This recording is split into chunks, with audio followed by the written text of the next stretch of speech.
नमस्कार विद्यार्थीगण। तो हम शुरू करते हैं कोकून से रेशम तक। रेशम प्राप्त करने के लिए रेशम कीटों को पाला जाता है और उनके कोकूनों को एकत्रित करके रेशम के फाइबर प्राप्त किए जाते हैं। रेशम कीट पालन। कोई मादा रेशम कीट एक बार में सैकड़ों अंडे देती है, जैसे चित्र में दिखाया गया है। अंडों को सावधानी से कपड़ों की पट्टियों अथवा कागज़ पर संग्रहित करके रेशम कीट पालकों को बेचा जाता है। ये पालक किसान अंडों को स्वास्थ्यकरण स्थितियों, उचित ताप आर्द्रता की अनुकूल परिस्थितियों में रखते हैं। अंडों को उपयुक्त ताप पर गर्म रखा जाता है, जिनसे अंडों से लार्वा निकल आए। यह तब किया जाता है जब शहतूत के वृक्षों पर नई पत्तियां आती है। लार्वा, जो कैटरपिलर अथवा रेशम कीट कहलाते हैं, दिन रात खाते रहते हैं और अमाप साइज में काफ़ी बड़े हो जाते हैं, जैसे चित्र 3.10c में दिखाया गया है। लार्वा को शहतूत की ताज़ी कटी पत्तियों के साथ बांस की स्वच्छ ट्रे में रखा जाता है। 25 से 30 दिनों के बाद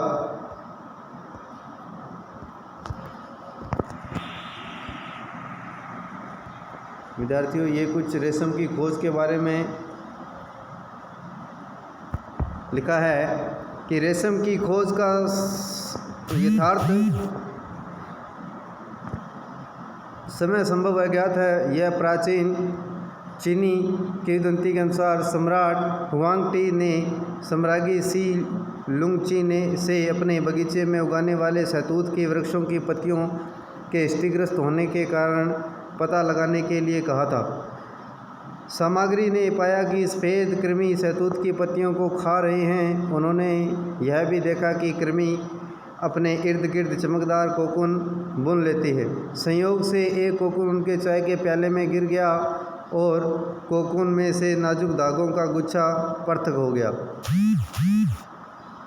रेशम उद्योग चीन से प्रारंभ हुआ। सैकड़ों वर्ष तक इसे कड़ी पहरेदारी में गुप्त रखा गया। बाद में यात्रियों व व्यापारियों ने रेशम को अन्य देशों में प्रचलित किया। जिस मार्ग से उन्होंने यात्रा की थी उसे आज भी सिल्क रूट कहा जाता है। तो कैटरपिलर खाना बंद कर देते हैं और कोकून बनने के लिए वे बांस के बने छोटे छोटे कक्षों में चले जाते हैं, जैसे चित्र 3.10b में दिखाया गया। 3.10d में दिखाया गया। इसके लिए ट्रे में छोटी रैंक या टहनियाँ रख दी जाती है। इससे कोकून जुड़ जाते हैं। कैटरपिलर तथा रेशम कीट कोकून बनाते हैं, जिससे भीतर प्यूपा विकसित होता है। रेशम का संसाधन।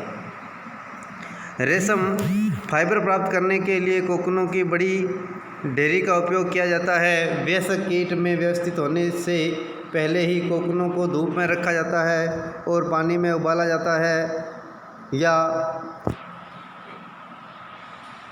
भाप में रखा जाता है। इस प्रक्रम में रेशम के फाइबर पृथक हो जाते हैं। रेशम के उपयोग के लिए कोकून में से रेशम निकालने के पश्चात उसे धागे बनाने की प्रक्रिया रेशम की रीलिंग कहलाती है। रीलिंग विशेष मशीनों से की जाती है, जो कोकून में से फाइबर या रेशम को निकालती है। फिर रेशम के फाइबर की कताई की जाती है, जिससे रेशम के धागे प्राप्त हो जाते हैं। बुनकरों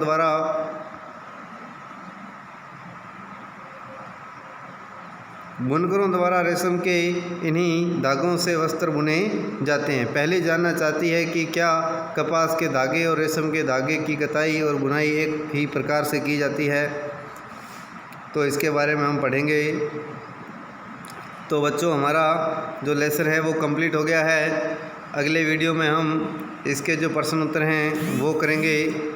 तो आज के लिए इतना ही। धन्यवाद। शुभ दिन।